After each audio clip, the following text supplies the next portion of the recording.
এখানে কোনো সরকারিভাবে কোনো শিক্ষক নাই।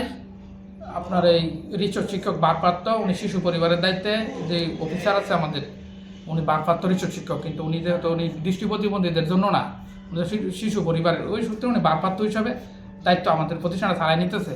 আর ডেপুটেশনে 2 জন আছে, ডেপুটেশনে আপনার দৃষ্টি প্রতিবন্ধী 2 জন আছে ডেপুটেশনে।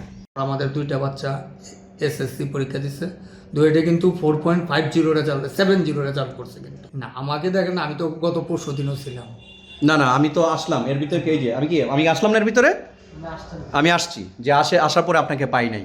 আমি তো বললাম আমি যেহেতু হয়তো আমি 2 দিন আমার হাত ভাঙে আমি আসতে পারি না, 2 দিন আমি কিন্তু ওনারা তো বলছে আপনার মাসের পর মাস আসেন না আপনারা। না, আমরা রেগুলারই আসি। কিন্তু ওরা যে বলছে মাসের পর মাস আসেন না কেন, তাহলে এই কথাটা কেন আসলো? কেন বলছে এটা তো আর আমি বলতে পারবো না।